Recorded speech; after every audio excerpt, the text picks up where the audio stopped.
Okay, good evening everyone. We are making our way through the essence of the Bhagavad Gita. Look at that. We're actually making our way through it.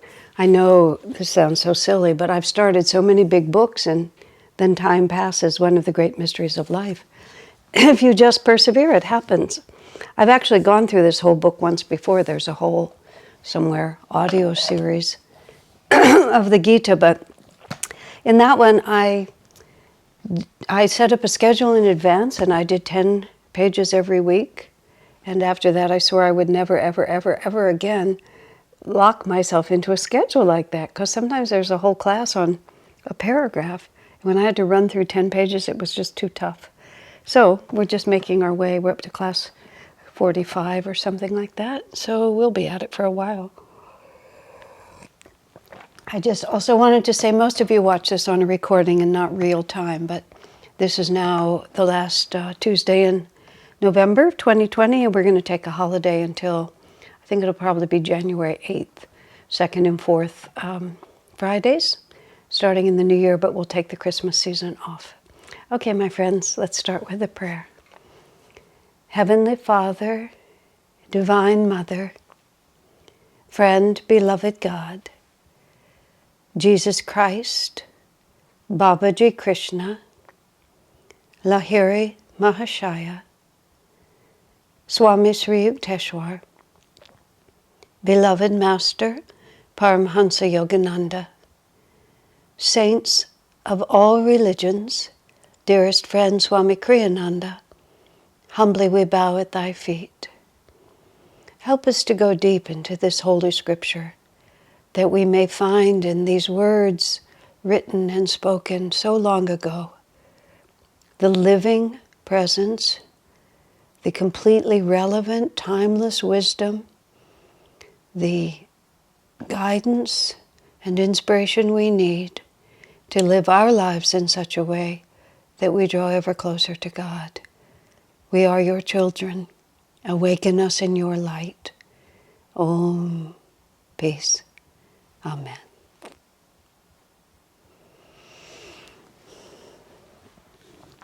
Just a moment, I have to cough. All right. I have a nifty tool, which I'm just showing it off because you actually can't see it, but I have to use reading glasses, but this is a giant magnifying glass, so it makes it much simpler. I can just read and then speak without having to fiddle with the glasses, which is a great revelation. Recommended to me by an alert friend and viewer. So he watched me struggle and then figured out that this would help, and he was absolutely right. Okay, my friends, we are on chapter 4. The chapter of the book is called The Supreme Science of Knowing, which we will be in for a while. The chapter of the Gita is number 4. The verse is number 17. And the nature of action is difficult to comprehend. To understand it, know the difference between right action, wrong action, and inaction. This is where you get into the inaction in action, and it gets to be quite fun because it's all really extremely interesting. So let me see now where we want to be. Now that I've just read the verse. Okay. Swami answers these questions in an extremely subtle way, which is really worth talking about. The phrase right action is often used in not only in the path of self-realization, but we also hear it in the Buddhist path and in lots of guidance, watching for right action. When in 2012, when we were making a movie about Ananda, which is called Finding Happiness, which is, in the movie industry, they call it an evergreen. And an evergreen means that it's not a time-sensitive piece of film, but it's something that will last for a really long time. And it's a lot of interviews with a lot of people from Ananda and the whole story of the founding of our community. And another feature of it, which makes it really extraordinary, is that there is a lot of footage of Swami Kriyananda. And it was filmed in summer, and it was mostly filmed in the summer of 2012, and he passed away like 9 months later. And the nature of the filming of Swamiji in there, we have countless hours of Swami in a setting very much like this one, where he was speaking directly into a camera, teaching on particular subjects, including the Bhagavad Gita many times. We don't have as much footage of Swami where he's just informally conversing. And the way that movie was done, there's a lot of informal conversation with Swamiji. So it's a really different picture and feeling of him. So if you haven't seen that movie, there's much to recommend it overall. But if only for the scenes of Swamiji, it's definitely worth watching.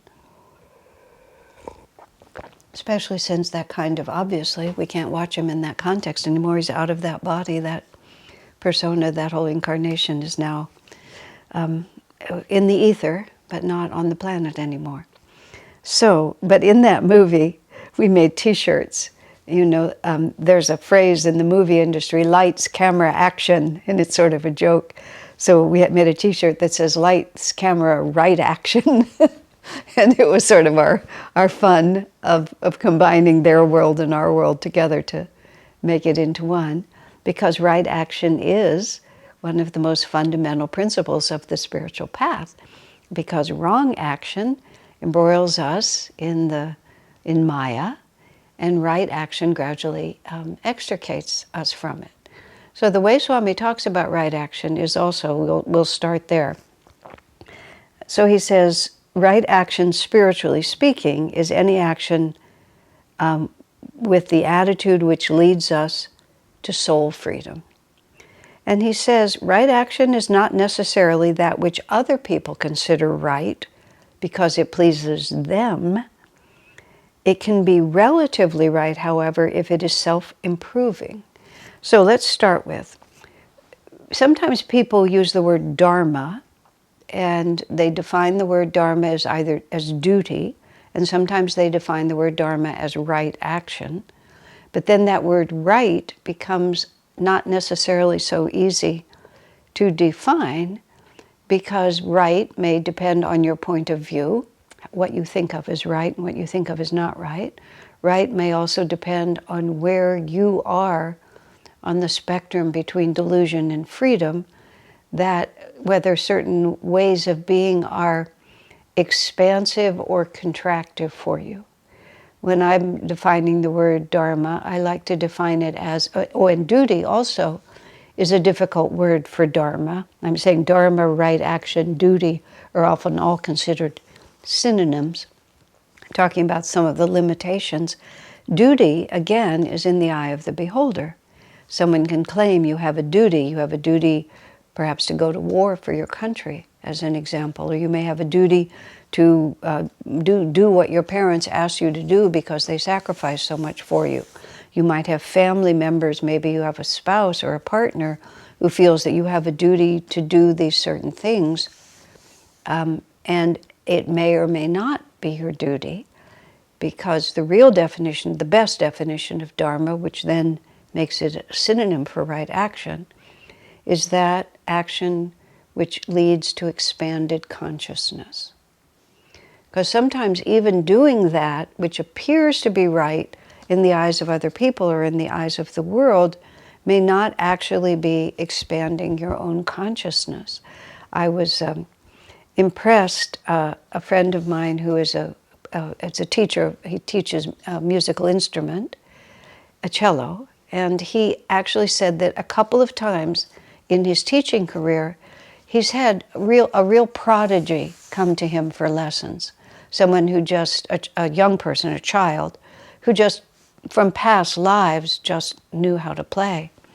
And he said, and I don't want to exaggerate, so I don't know if it was more than one or two times, but he said what in both, or at least one of the cases, the child just stopped playing because there was nothing in it for him.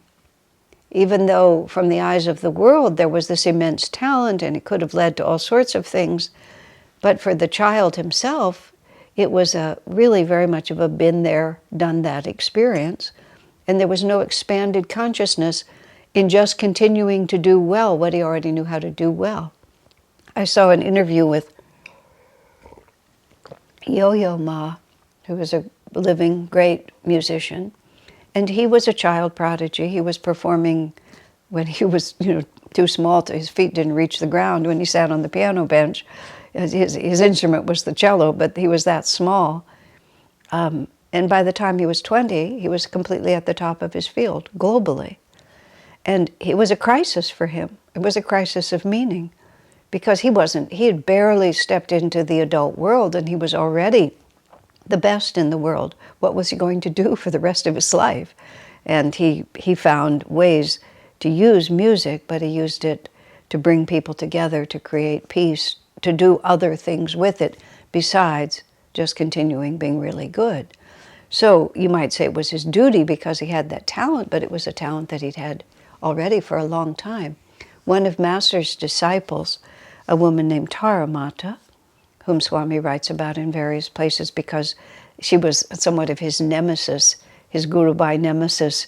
She activated a lot of things that caused Swamiji a lot of challenge in his life, but ultimately gave him spiritual freedom, so what is good and what is bad. But Master had commented to her that when he was in Paris, he saw some of her paintings in the museums there. And she had been a very famous and very successful painter. And Swami decided that she had been Watteau, is the name of the painter. I've never seen his works. And he said there was something very interesting about her and that painting, which is, that painting as a man, he drew many pictures of women, which he drew people, and he drew beautiful women. And when Taramata incarnated, she incarnated as a female, and in her younger days, before Swami knew her, she had created a body that was the idealized woman that the painter, the artist, had painted for all those years. She just gave herself that face. She'd been painting it. He had been painting it, and so he gave her that face. She gave herself that face because it was the ideal picture of a woman to her. But she never painted in this life. And Swamiji said there was just nothing, same thing. That's what she said to Master too. There was nothing in it. She'd mastered it. It wasn't going to bring her truth. It wouldn't expand her consciousness.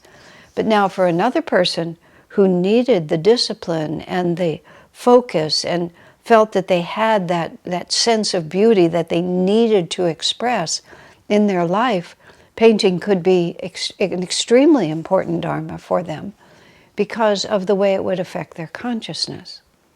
So that's how we have to think about it. Right action is that which expands our consciousness and expands our awareness, and therefore moves us in the direction of God. Now Swami says, it's also true that anything that is self-improving can be considered right action, whether it's physically, emotionally, or spiritually self-improving. Because also, any kind of effort that expands our awareness and strengthens our willpower and deepens our sensitive capacity to perceive the flow of energy in ourselves and in the world around us, even if the action in itself is not necessarily God reminding, it's the means by which we train ourselves to be able to direct our energy, to make decisions, to persevere. There's a wonderful story told about a group of actors and dancers that came to visit Sri Ramakrishna in the 1800s, the late 1800s, in India.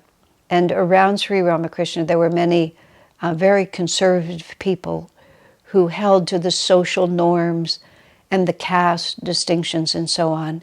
And at that time, especially for women, it was not considered, no person of the upper classes would ever appear on the stage. But one of Ramakrishna's great disciples was this man named Girish Ghosh, who was a playwright and created Bengali theater. He was very famous in what he did. And he was a libertine and a bohemian, and he did not live a conventional life himself. And he took women from the lower classes, many of whom even had been forced into prostitution, and he taught them to be singers and dancers, and they were able to elevate themselves by going onto the stage, but they were not considered to be high caste. So Girish was exceedingly enthusiastic about his relationship with Ramakrishna, so he brought all his actors and dancers to meet him, and Ramakrishna just reveled in their company. And afterwards, some of the higher caste people criticized Ramakrishna for associating with such people, and Ramakrishna said, right now, he said, the God they worship is music and dance and, theater, he said. But oh, they know how to worship. That's how he put it. They knew how to concentrate their energy and give themselves completely to what they were doing. And in that respect, he implied, and perhaps said explicitly in other places, that they were far ahead from some of the sort of pious people who were resting on the laurels of their caste position and their rituals and their pujas. These people were not looking like they were doing right action, but because they were so passionately throwing themselves into it and improving themselves in the effort, improving their character in ways that would draw them into a deeper and more refined understanding of life. And then when their objective shifted, they would know how to do it. It's very interesting that often people who are good in one field can be good in many fields because they simply know how to apply themselves. I read a biography of Sarah Bernhardt, who was a very famous American actress of 100 years ago. And in her spare time, she did sculpture, and then she did painting, and she was very good at everything she set her mind to because she knew how to direct her energy and she knew how to concentrate. And that's what Ramakrishna meant. Right now they're concentrating on art, but when they wish to concentrate on God, they will just turn their concentration in that direction. So that's why anything that improves us physically, emotionally, or spiritually is right action for us.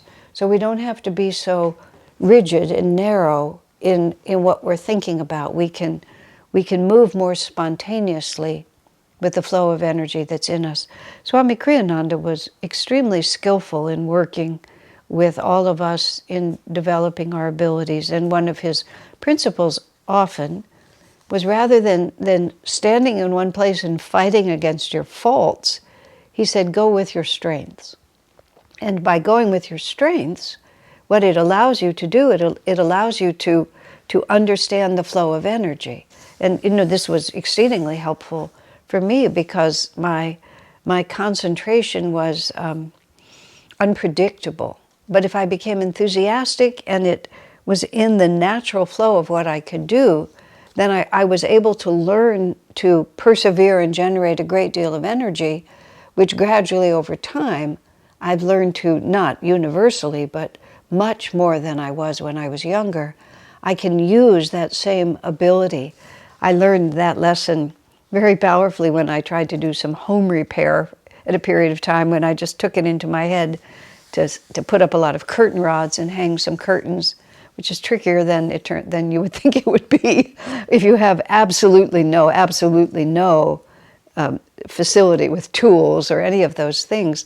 But I learned an extraordinarily important lesson, which is every success is the patient application of willpower. Which I learned it particularly spectacularly in that effort, because one, there was no egoic necessity for me to be good at home repair. So I had I had an automatically detached attitude to the result. I had an automatically detached attitude to whether or not I was skillful in it. It's what we get confused because if we have pride and we need to be good at something, often that inhibits our ability to take chances and keep trying. Because if we fail, and failure is a cause for shame and embarrassment, then often we stay within what we already know and we don't expand our capabilities. So when I took on a project where there was just nothing external merit in it for me. I could hang the curtain rods, stand back and realize that it's slanted by 2 inches, and how could I not have noticed? Pull it all out, spackle or whatever you call that, where you fill all the holes, paint it over again, stick it up, do it right. And I could do that day after day. And it was silly and a little tiresome, but no part of my ego was affected, which then I thought to myself, why is it ever affected?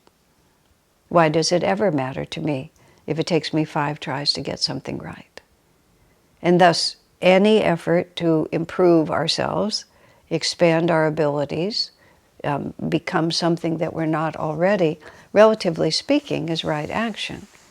Of course, as we grow more and more focused and refined, and as the basic tools are there, then we want to start directing our energy to that which will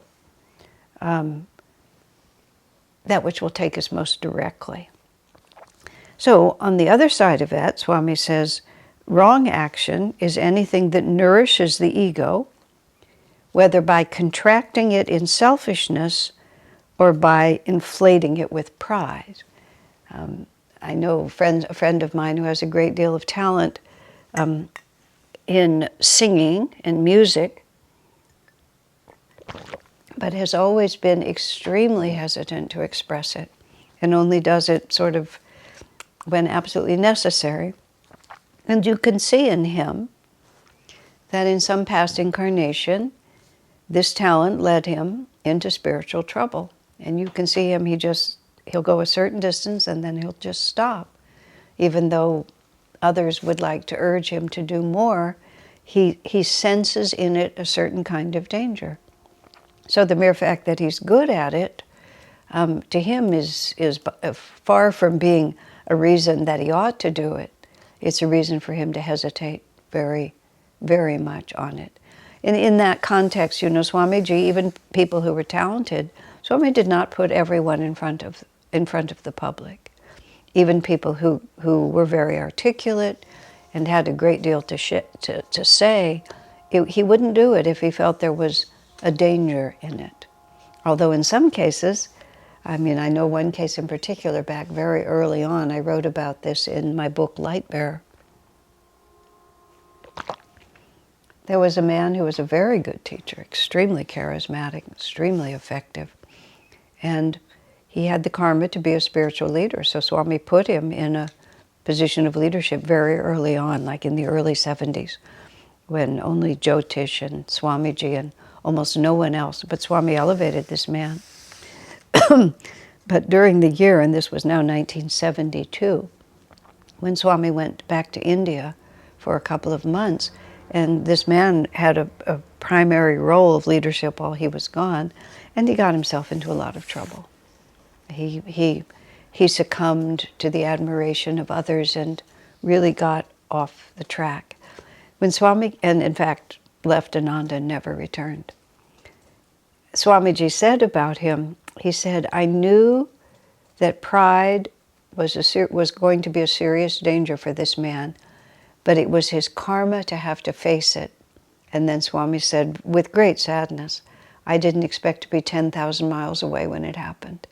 It was the man's karma to have it all come to a head when Swami wasn't there to help him navigate through what turned out to be very difficult waters, and others didn't have the maturity to know how to work with him.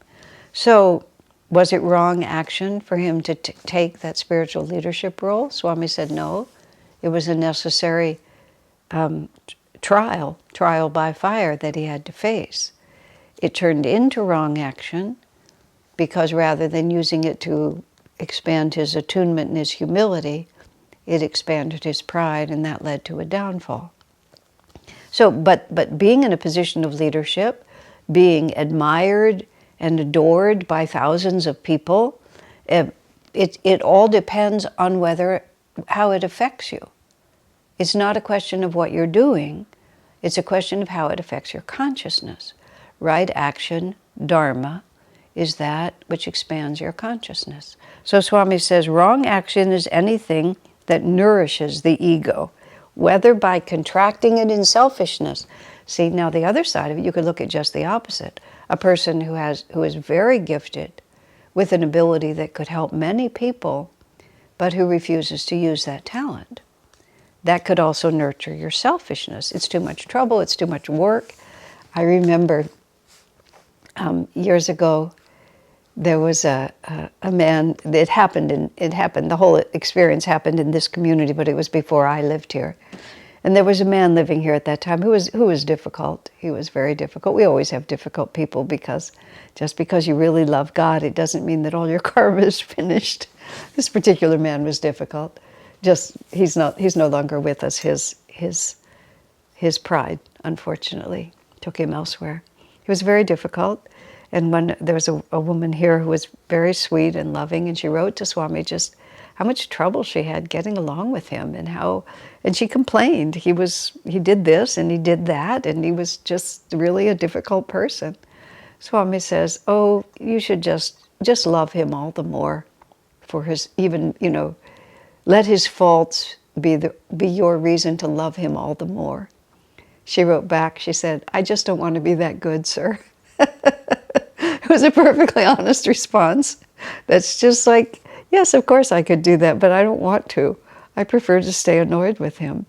I mean, she was serious and joking at the same time. She was just being very frank with Swami. I just don't want to expand that much. Another friend of mine, completely other circumstance, also had a difficult colleague. And she wrote to Swami, as it happened in both cases, it was a she and a he. She wrote to Swami and just said, this man is impossible. And Swami said, "Well, he just wants to be your friend." And she wrote back, "Be his friend? I don't even want to be in the same room with him," she said. It was just honest. It was just, there it is. Yes, I could expand my consciousness, but I'm not going to. Now, and it was wrong action, but it was wrong action done with conscious humility. So it was in a very real sense, it was right action, because Master said, if you're faced with a test that you know you can't pass, that you know that you're just not going to be able to go through it with the right attitude, if at all possible, run away. That's what he said. And I've always absolutely loved that. He said, because it's not good to consistently fail, because then you begin to develop a mindset that says that life is too much for you and I can't face it. It's not that you will get to avoid the test forever, but that you will just understand that I'm not, what looks like right action is actually wrong action for me. Because far from liberating me from this limitation, it's going to reinforce it. I'm going to lose my self-control. I'm going to be selfish. I'm not going to be able to expand my heart. I'm going to be thinking myself right and that other person wrong, and it will increase my pride and my arrogance. So right action in that case is to run away. When I was in a complicated karmic situation with another person, and it was very, very difficult. This was 1971, 72 maybe by then. But suddenly circumstances just liberated me from the circumstance. I was liberated all of a sudden, and I was so happy. And I was talking to Swamiji about the fact that I'd been liberated from it. And Swami, this was one of those wonderful Kriyananda moments. He said, "Well, perhaps the karma is over." And it was just like I was just about to do. I'm thinking of the Peanuts cartoons. I don't know if you all still remember that, where Snoopy would do his happy dance and his feet would flap and he would be so happy about something. Just about to do a little happy dance like that. And then Swami finished the sentence, "But I don't think so," he said. "Maybe the karma's over, pause, let her be happy about that for a few seconds, but I don't think so." Oh, okay, if that's what we're dealing with. He said, "But you've taken it as far as you can take it." He said, maybe you'll come back to it in this lifetime, maybe you'll have to settle it in another lifetime. But he said, "I don't think it, but you've taken it as far as you can take it. And therefore, it's right action now just to put it aside. God has helped you, but it's also right for you to turn your back on it, and then you'll grow in other ways. You'll go with your strengths, You'll go to the places where you can act in such a way that your consciousness will expand. And then with that expanded consciousness, you'll circle back around. Swami promised me I would get to circle back around to it. But by then, when I come back to it, I'll come back to it with a different consciousness. And that's why Master said, if you know that you're just going to be defeated, and every time you try to express right action and go in and face it and be compassionate and kind and expansive, and every time it strengthens your ego and you contract and all those different things happen, just don't do it. I mean, some tests are unavoidable, and you have to take that as God's will. But many things can be avoided, and sometimes people push themselves into things. I can handle this. They're always trying to prove that I can handle it, when, quite frankly, you can't handle it. And that's, again, that's cultivating the ego. These are the words, I should be able to handle this. I should be able to deal with these people. I should be able to keep my equanimity. No, actually, there's no should about it. You either can or you can't. So don't do that which you know is contractive. And of course, then there's the obvious thing. Don't do things that you know are wrong. Sometimes we're compelled. This is what Arjuna complains to Krishna. Why is it against our will we're compelled over and over again to do the wrong thing? Desire, attachment, anger, infatuation. That's what the Gita, we've dealt with some of those stanzas already. Yeah, against our will, we're just drawn over and over again. So we have to be very attentive.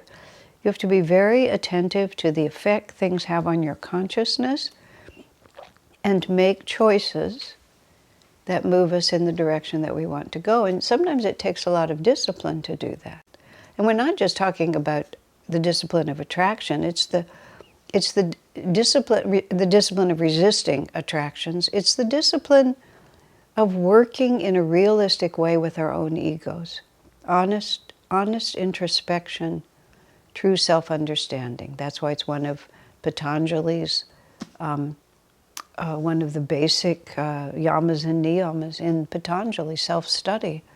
Come to understand yourself. Sometimes it's described as studying the scriptures, but it's really studying yourself. Just understanding who I really am so that I can make realistic choices about myself.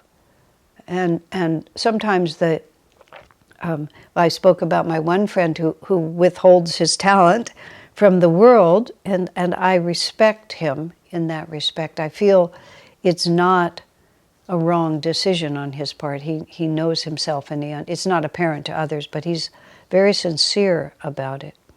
But at other times, what is reluctance to express ourselves is really actually egotism, because one is afraid that I won't be perfect in doing it.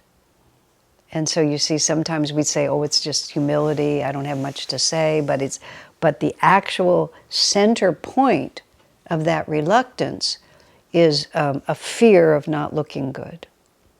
And to make decisions on the basis of fear is to keep the ego contracted in selfishness.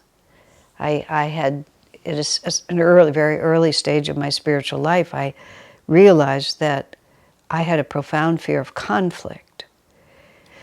And I'm pretty strong now, but I still see I still see shades of it in me, although it wouldn't be apparent to others. I know it in myself. But I had a profound fear of conflict. It was partly the way I was raised, but I began to realize that my upbringing was not serving me, and that what appeared to be an accommodating nature was actually an exceedingly fear-based nature. So accommodating might look like an expansive attitude. Embracing other people's realities, it can look expansive, but in my case, it was contractive.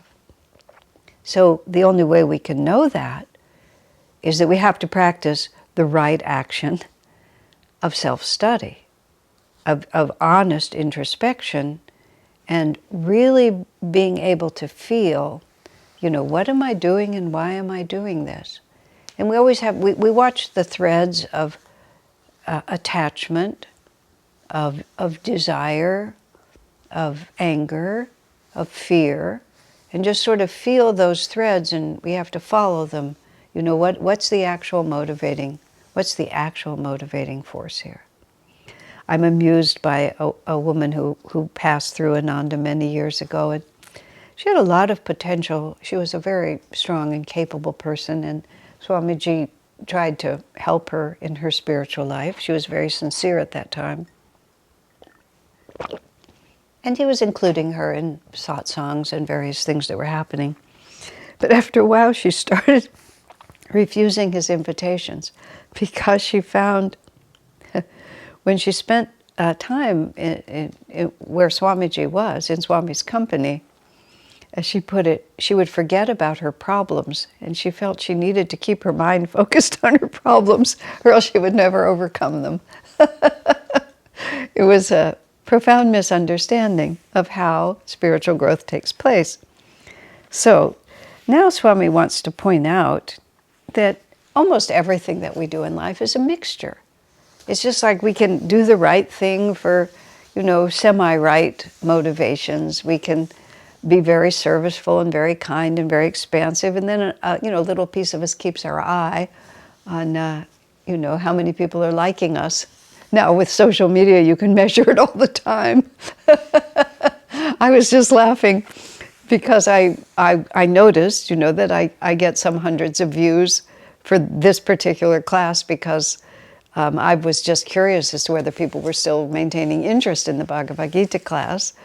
And so I noticed that I had several hundred views, for these series over time accumulating. And I was just beginning to feel like that was impressive until I saw a video for a friend of mine who has 1.5 million views for what he did.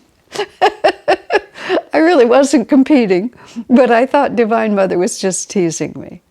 She was just showing me, So Nishkam Karma means action without desire for the fruits of action. So I have to say my wanting to know if people were looking at these recordings wasn't really for the pride of it, but I just wanted to know if this series was actually proving to be helpful to people or not. But just like in case even a little bit of that thought came, Divine Mother wanted me to know that, everybody in the world, there's just so much that's going on right now. It's so funny. So we can't, and this is very important.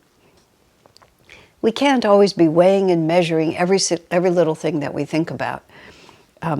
Honest self-study is not self-obsession. It's not that, and in the Catholic tradition they have a word for this because they've been at it for such a long time, and they call it over-scrupulosity, where every time you breathe or have a wrong thought, you start becoming anxious. They don't recommend it. They watch for it in the monasteries. That's why they have a word for it, because they'll see people gradually become just obsessed with their own goodness. So that's not really what we're talking about. But we have to understand that we have to move. We have to put out energy, and because that's the question of inaction. We have to put out energy, and if the energy is not perfect, it's directional. If we're doing more good than harm. In fact, that's one of the criteria that Swamiji would often use when people would become too judgmental of each other or judgmental of themselves. The criteria is what Swami would often ask: are you doing more good than harm? Or is so-and-so doing more good than harm? And it was a wonderful way to think about it. Because yes, their efforts might not be perfect, my efforts might not be perfect, but am I doing more good than harm? And if I am, then I should keep doing it. Because also, by doing even a little bit of good, first of all, I learn, I develop, I overcome those limitations, and I earn a little good karma in the way, because I'm doing more good than harm. There was a time when we were first, we meaning the collective Ananda, we were first beginning to expand into other centers and sort of starting centers, and some of the centers were being started by people that Swamiji had trained, and others were sprouting up from sincere devotees who wanted to serve Master, and we were supporting them. There was this one man who actually, he took a lot of initiative. He had a lot of charisma as a leader, and he was really making things happen, and he was getting a really good group going. And I became a liaison, and I would visit with him and so on. But he saw himself as an important piece of the puzzle. And he incorporated his entity as an Ananda center, or whatever we were calling it then. And he, in his bylaws, he made himself spiritual director for life, which is a position that's actually was held by Swami Kriyananda in everything that had Ananda's name on it. So, people started freaking out a little bit about this, and Swamiji invited the man to come visit him, and I was there because I was part of the story, and they had a long conversation, and at the end, Swami basically just said to him, if you're going to use the name Ananda, and you want to be the spiritual director, he said, if you're using the name Ananda, the spiritual director of Ananda is me, Swami Kriyananda. He said, if you want to be the spiritual director of what you set up, then perhaps you should not use the name Ananda. And he said it in a very respectful way, and that's exactly what the man did. He just changed the name and continued on. But after he left, it was very, very interesting, because we were all just very new and not really sure what the right understanding was about how to work with people that we didn't know well, who had their own ideas, and where do we draw the lines, what do we do? And Swami said, after he left, he said, anybody with any spunk is just going to go ahead and make something happen. They're not going to sit there waiting for headquarters to tell them what to do. He said, I far prefer someone who moves too fast than someone who doesn't move at all. And it was exactly right. You have to put out energy. Even if you make mistakes, as long as you're putting out energy, you'll see your mistakes. And the energy will show you what's right and what's not right. You'll get a response. If you sit there until you are absolutely certain that everything is perfect, then all you are is suppressed. And you don't transcend. When I first came to Ananda, it was very interesting. When I very, very first came, 1971, I had been very devoted to Sri Ramakrishna before then, because that's how I came onto the path.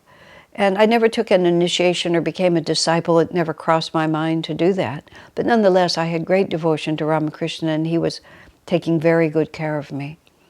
And I met Swamiji, and Swamiji just completely compelled my life. And Swamiji brought me to Master. But because I had met Swami first, and he was introducing me to Master, suddenly I I didn't know whether I belonged to Yogananda, I belonged to Ramakrishna. I just didn't know. I know I belonged to Swami, but I couldn't quite sort the thing out. But I couldn't sort the thing out because I didn't have enough clarity of intuition. It was an intuitive decision. It wasn't a rational one. And I didn't have the intuition. So I could have frozen. I could have just frozen and sat, as it were, in San Francisco and waited to know. But that just wasn't an option for me. I was too intense to just wait. And I figured out that if I didn't do something, how would my intuition ever develop? And that it was far better to throw myself into it with the assumption that this is going to work out, because that action, putting out that energy, would clarify my consciousness and bring me the intuition I needed. And in that particular case, I sort of said to Master and to Ramakrishna, you guys sort this out. And then I just threw myself into Ananda, absolutely. And after about a year, literally, I just woke up one morning, and it was sort of like I felt Ramakrishna's blessings kind of handing me over to Master, and that was that. Later, I learned the concept Upaguru. Upaguru is a true guru that is not yours for eternity, but takes care of you for a time. And that's really how I felt Ramakrishna found me, because it was the one that was going to work at that point. It was a little before Swami Kriyananda was available, partly because I met Swami in '69 and I started with Ramakrishna in '66. So it just sort of moved in that direction. But it wasn't wrong action, it was right action, because it expanded my consciousness. And then everything else followed after that. So everything is a mix. That's what Swami wants us to understand. Do your best. Just do your best if it seems like a good idea. Swami himself sometimes, he said, when he isn't absolutely certain, he just chooses a good option and you just take it. And then it'll open itself to you. And that's often the right option is any option. In his leadership training, Swami comments that at a certain point, he says, and this is just about leadership, at a certain point, any action short of absolute folly is preferable to continuing the discussion about what we should do. That you can just lose all your momentum and all your energy by constantly trying to get the perfect solution. Sometimes it's just much better to take any reasonably good solution and start moving, because energy has its own intelligence. That's one of the, there's many phrases at Ananda that are actually really important phrases. Energy has its own intelligence, which means if you put out energy, the action of putting out energy, expressing energy, trying to manifest something has intelligence. And it will begin to tell you what to do next.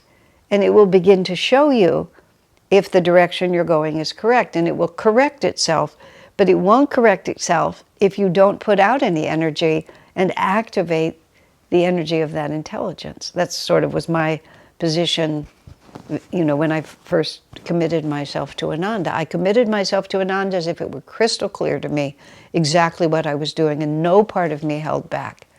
And the energy itself showed me that, in fact, this is where I belonged. And I always knew I belonged to Swami. I just couldn't put those pieces together. Master had to come into it in his own way. So then the third is inaction, which has already been talked about in other verses. But Swami says inaction, it can look like inaction sometimes. True inaction is impossible, because as long as we're breathing and our heart is beating, we are doing something in this world. He says the only perfect inaction is when we come to a state of perfect stillness, when we rest in God. And of course, in perfect stillness, resting in God, breath and heartbeat can also stop without life itself leaving the body. That's, of course, a very high state of cosmic consciousness, which many of us can come to something that feels somewhat like rest in God without necessarily becoming breathless and the heart stopping. But that's the actual end of it. Otherwise, there's always some commitment, to the material world that's just still going on. He said, inaction can look like inaction if the two directions of our energy are neutralizing themselves. If we're trying to go forward, but we have so many complexes that we don't really go forward, we commit to an action but don't actually put energy behind it. We hate it because we're not disciplined. Swami calls that pushing on two sides of a door at the same time. You can be putting out a tremendous amount of energy, but you can be neutralizing your energy. Swami used to, whenever I would make mistakes, I used to become quite consumed with guilt. Swami tried to explain to me, and it took me a long time to understand it. The guilt, it does not move anything forward. So there's an error, and then there's guilt, and it just turns into nothing. He said to me, you're using up all your energy in guilt, and you're not really using any of it to find a productive new way to go forward. That was completely incomprehensible to me, completely. I just very, very slowly, and I don't even have an epiphany on it, but very slowly I began to realize that how neutralizing it was. Neutralizing meaning it canceled everything. There would be a thought that I would want to do better, but then the complex of guilt would just paralyze my energy to be able to go forward. That's what I mean about that's ego strengthening. That's exactly what Swami talked about. You come down into selfishness. Now, it would confuse me because I thought I was being so negative about myself. It was hard to understand how that was ego. And this is where Master's definition of humility becomes exceedingly important. He says, humility is self-honesty. And to think yourself terrible and the worst and helpless and unbearably awful because you were so impatient and you said this to this person and you hurt their feelings is way exaggerated in terms of our actual role in life. To think that everybody's karma depends on me. In a whole other series of classes I've been doing based on Swamiji's advice for, he calls it the final exam, but I'm calling it finishing the race. It's like how to prepare for leaving this body in the best possible state of consciousness. And one of the things, of course, we have to think about is the mistakes that we've made and how we've done things for people that were not the best. But we have to realize that even if your own action was ill-advised and seemed to have a deleterious effect on this person, they would never have been standing in front of you at the time when that came out of you if it wasn't also necessary for their development. So the idea that everything depends on my action, and therefore if I did the wrong thing, then every terrible thing that happens after that is all my responsibility, is not seeing ourselves or anybody on this planet in relation to the bigger scheme of karma that's really acting itself out.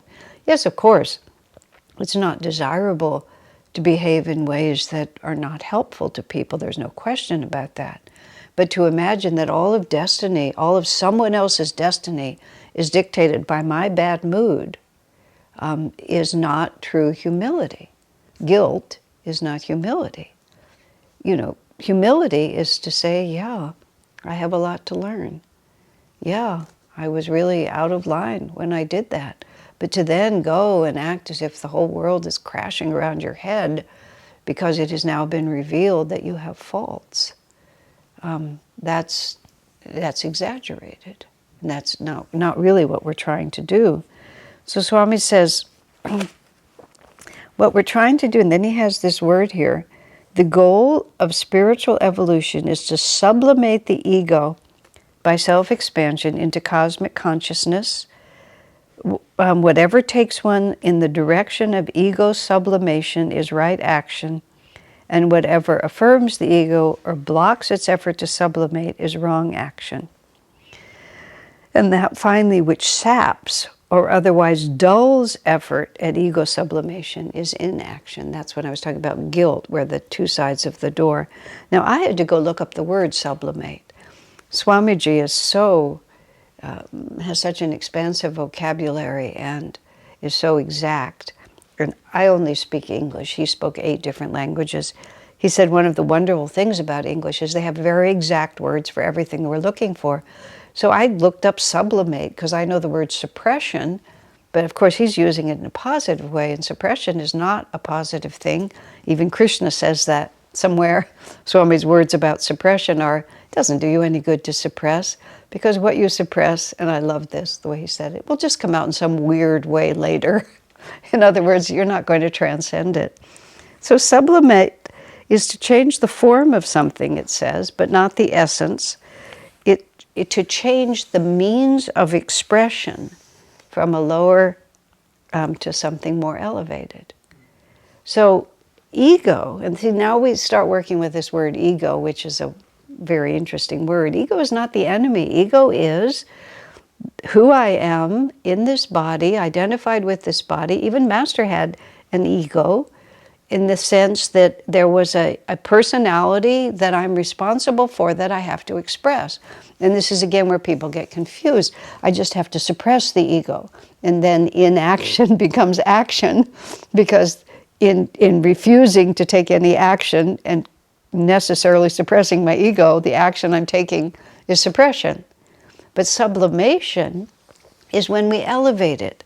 I have to express myself. I have a personality. I have a way of being. Swamiji's wonderful expression that he used is he said, I never identify with Swami Kriyananda. He said, Swami Kriyananda is an event for which I am responsible. And Swami Kriyananda as a person, meaning as the infinite self, occupying this body and being responsible for expressing everything that came along with that unique individual identity, there were all these aspects that he brought to it. He was a marvelous singer, he was a wonderful composer, he was a brilliant lecturer, he was an extremely humorous and fun human being.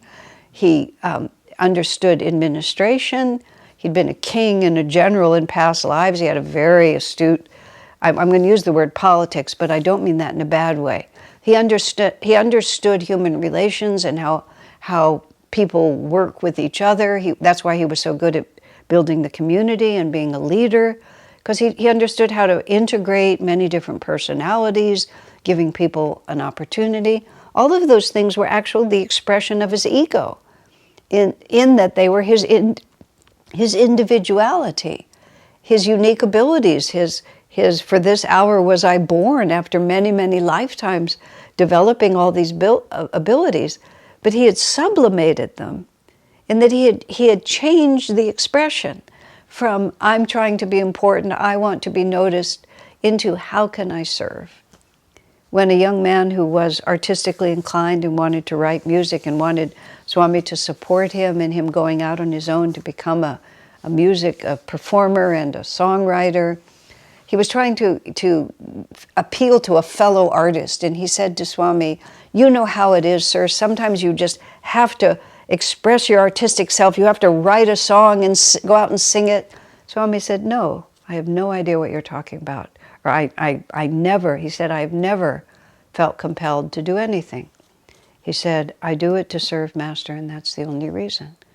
So what could be, I mean, this incredible artistic creativity that Swami he was like a volcano of creative ideas, that could be an ego expression, but it wasn't, because he had sublimated it into his discipleship.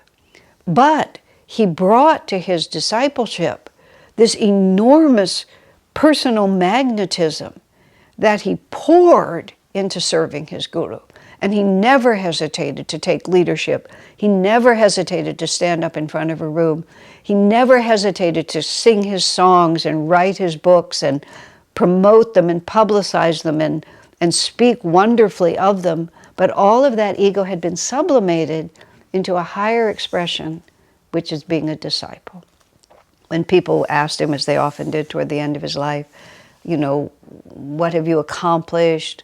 Of all your accomplishments, what pleases you the most? You know, that kind of question. Swami's answer, he shrugged his shoulders. I never feel like I accomplished anything.